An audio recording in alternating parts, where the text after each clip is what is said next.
Let's meet a marvelous Mahila Rita Mani, an educator and a nation builder, with her beautiful poetry. ना मैं अबला हूँ, ना मैं लाचार हूँ, मैं तो नारी हूँ, आज की नारी हूँ। अपने पैरों पर खड़ी हूँ, अपने दम पर लड़ी हूँ। ना मैं कमजोर हूँ, ना अबला हूँ, मैं तो स्वतंत्र हूँ और स्वतंत्र जिंदगी जीती हूँ। ना तो मैं देवी हूँ, ना तो मैं सती हूँ, मैं तो एक सामान्य नारी हूँ। So, good morning, ma'am. Welcome to Mahan Mahila का. नमस्कार। नमस्ते मैम। तो आप अपने बारे में कुछ बताएं और आप अपनी जर्नी के बारे में कुछ बताइए हमें। मैम, सबसे पहले तो आप सभी लोगों को धन्यवाद, जिन्होंने आप लोगों ने मुझे इतना अच्छा मंच दिया। मेरा जन्म एमपी मध्य प्रदेश के बालाघाट जिले में हुआ।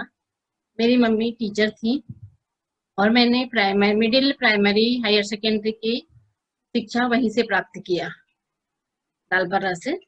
और मैंने ग्रेजुएशन रानी दुर्गावती विश्वविद्यालय जबलपुर से किया। मेरी मम्मी एक शिक्षिका थी, तो मुझे शुरू से ही एक शिक्षा के क्षेत्र में बहुत इंटरेस्ट था, रुचि थी कि मैं भी बड़े होके एक शिक्षक बनूं और बच्चों को ऐसे ही पढ़ाऊं। फिर मैंने फिजिकल एजुकेशन में बीपीएड किया। फिर उसके बाद मेरी शादी हो गई। तो किस्मत इतनी अच्छी थी कि मेरे ससुराल में मुझे इतना अच्छा मिला कि मैं शादी के बाद भी पढ़ाई शुरू रखी, अपनी पढ़ाई जारी रखी। मैंने शादी के बाद एमए हिंदी में किया, फिर बीएड किया। फिर उसके बाद मैंने यहाँ प्राइवेट स्कूल ज्वाइन किया एक। वहाँ मैंने नर्सरी से बच्चों को पढ़ाना शुरू किया हिंदी में। मैंने फिर उसके बाद धीरे धीरे धीरे धीरे pre primary, primary, middle, higher secondary, और एक दिन ऐसा आया कि मैं हिंदी के एचओडी बन के हिंदी में इतनी परिपक्व अच्छे से हो गई कि मैं बहुत अच्छे से हिंदी पढ़ाने लगी। और इन सब के पीछे मेरे पति का बहुत बड़ा सहयोग रहा है, मेरे ससुराल वालों का। और ऐसे ही करते करते शिक्षा की तो कोई उम्र होती ही नहीं है। जब भी हम सीखना चाहें उसको हम सीख सकते हैं, छोटे हो या बड़े हो, सभी से। फिर मैंने सोचा कि मेरे भी दो बेटे हैं, तो मैंने सोचा कि उनको भी कुछ समय देना चाहिए। तो फिर मैंने उनके लिए कुछ दिनों के लिए स्कूल को रोक दिया। मैं शिक्षा का कार्य रोक दी और अपने बच्चों पे ध्यान दी। फिर मुझे लगा कि क्यों ना हम, जैसे मैं जहाँ रहती हूँ, बस्तर, छत्तीसगढ़ के बस्तर राज्य में, बस्तर जिले में रहती हूँ। वो आदिवासी बाहुल्य क्षेत्र है। वहाँ शिक्षा तो है, यहाँ शिक्षा है, लेकिन अंदर अंदर गांव में उतनी शिक्षाएं नहीं मिलती जिसे मिलना चाहिए। तो मैंने एक दिन अपने पति के साथ जाके सर्वे किया, एक दो दिन गई गांव गांव के अंदर अंदर लोगों से मिली। तो मुझे ऐसा लगा कि नहीं, मुझे इस क्षेत्र में कुछ कार्य करना चाहिए।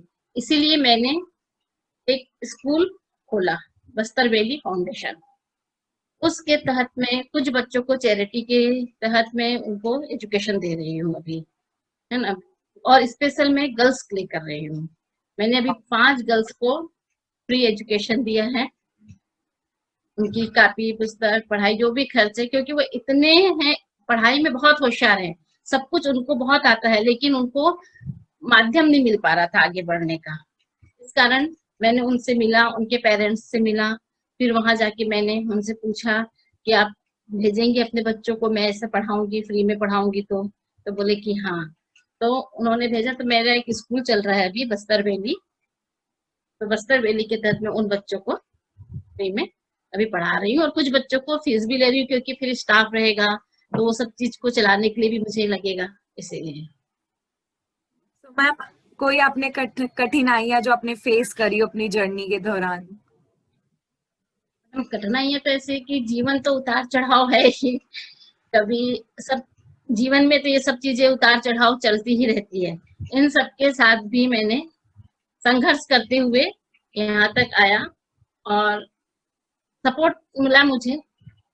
तो इसीलिए मैं इस राह पे भी निकली हूँ और अथक प्रयास करूंगी कि ये मेरा जीवन सक्सेसफुल रहे। बिल्कुल मैम, आपका कोई इंस्पिरेशन, आपने किससे प्रेरणा ली कि जो आप यहाँ पे हो? मेरी मम्मी मेरी मम्मी एक शिक्षिका थी। उन्हीं से मैं बचपन से देखती थी, वो स्कूल जाती थी, घर का काम करती थी। हम लोग 5 भाई-बहन थे। तो हम लोग देखते थे कि हाँ, कि मेरी मम्मी इतनी मेहनत करती है, उसके बाद भी हम लोगों को पढ़ा के स्कूल जाती है, हम लोग को घर में पढ़ाती है। तो वो सब चीज़ हम देख के लगा कि हाँ, कि हम भी बड़े होके ऐसी बनेंगे मम्मी जैसी। मेरी एक दीदी और टीचर भी हैं, भैया डॉक्टर है। सब हम लोगों को मम्मी ने सभी भाइयों बहनों को अच्छे से पढ़ा लिखा के सब शिक्षा के क्षेत्र में है आगे। Ma'am any social change you want to do? कोई बदलाव लाना चाहते हैं देश के अंदर? हम जी जी हाँ, जब मैं अवार्ड लेने गई थी, मुझे राज्य स्तर पे भी मिला। फिर उन्होंने पूछा मुझसे कि आप क्या करना चाहती हैं, है ना? अवार्ड लेना भी एक बहुत बड़ी जिम्मेदारियां हैं कि हमको लोग इतना सम्मान दे रहे हैं, तो हम उसका कुछ सही उपयोग करें।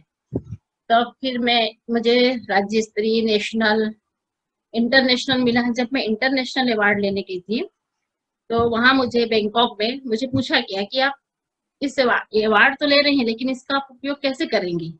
आपने तो इतना नाम कमा लिया है अंतर्राष्ट्रीय स्तर पे। तो मैंने ये कहा कि मैं अपने बस्तर का नाम बहुत रोशन करूंगी, क्योंकि बस्तर एक नक्सलाइट एरिया है, आप लोग भी जानते होंगे। हमेशा बस्तर की न्यूज यही आती है कि यहाँ इतने नक्सलाइटों ने ऐसा किया वैसा किया। तो इस चीज को उभारने के लिए मैं कम से कम यहाँ के बच्चों को इतना काबिल कर सकूं कि वह नेशनल और इंटरनेशनल में हमारे बस्तर का नाम रोशन कर सके। तो मैम एनी मैसेज टू मान महिला का? देखिए मैम, महिला आज के जमाने में महिला ही आगे है। मेरा मानना ये है कि हम लोग कितना भी कुछ करते हैं, लेकिन महिला ही हर चीजों में आजकल आ रही है और आना भी चाहिए। ये है कि पहले था कि महिलाएं घर से नहीं निकलती थी, उनको निकलने नहीं दिया जाता था। लेकिन आज के जमाने में सब पढ़े लिखे हैं, समझने लगे हैं। फिर भी कई जगह ऐसी बंदिशें हैं, तो उन बंदिशों को तोड़ने का मैं प्रयास करूंगी। कई जगह है ऐसा कि महिलाओं को अभी भी आगे नहीं आने देते। हालांकि बहुत कुछ महिलाएं बहुत कुछ सीख गई हैं, लेकिन फिर भी जो अंदर गांव में है, कुछ ऐसी जगह है कि जहाँ शिक्षा का अभाव है, अभी भी पर्दा प्रथाएं चल रही है अंदर अंदर इंटीरियर में। बाकी शहरों में तो सब ठीक ठाक ही चल रहा है।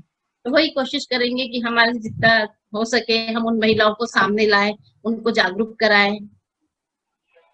मैं बच्चों को, जब स्टार्टिंग में मैं स्कूल गई, मेरा भी फर्स्ट ज्वाइनिंग था। फिर मैं बच्चे स्कूल नहीं आते थे, कई बच्चे रोते थे, छोटे बच्चे, तो मैं उनको इतने अच्छे से मोटिवेट की और उन लोगों को इतने अच्छे से समझाना, मोटिवेट करना और सोशल वर्किंग उनके घर में जाके उनको मम्मी पापा को समझाना कि स्कूल भेजिए बच्चों को, ऐसा करिए। इतने मतलब मोटिवेट मैंने इतने अच्छे से किया कि आज भी मेरे बच्चे मुझे याद करते कि मैम हमको हिंदी टीचर तो मिली है, लेकिन आप जैसे नहीं मिली है। आप इतने अच्छे से हमको हिंदी को, मतलब हिंदी एक बोरिंग सब्जेक्ट होता था। वो लोग अरे हिंदी, सब साइंस वाले भी हिंदी ऐसी सोचते थे, लेकिन जब मैंने उनको समझाया, उन लोग को पढ़ाना शुरू किया अपने तरीके से, तो आज भी वो बच्चे कई एमबीबीएस डॉक्टर बन गए हैं। मेरा 17 साल का एक्सपीरियंस है। कुछ इंजीनियर बन गए हैं, कुछ टीचर बन गए हैं। तो बोलते मैडम सब जगह है, लेकिन आपके जैसे जो आप हमको इतने अच्छे से समझाती थी उस चीज को, वैसी हमको टीचर नहीं मिलती है। भले नहीं, अभी भी मैं जो स्कूल छोड़ चुकी हूँ, फिर भी मैं वहाँ के टीचरों को गाइड करती हूँ कि आप ऐसा पढ़ाइए, ऐसा करिए। उन लोग भी मुझसे पूछते हैं। मैम मैं आपका तहे दिल से धन्यवाद करना चाहूंगी कि आपने अपना इतना कीमती समय हमारे लिए निकाला, हमारे इस प्लेटफॉर्म के लिए निकाला। Thank you so much. धन्यवाद। धन्यवाद।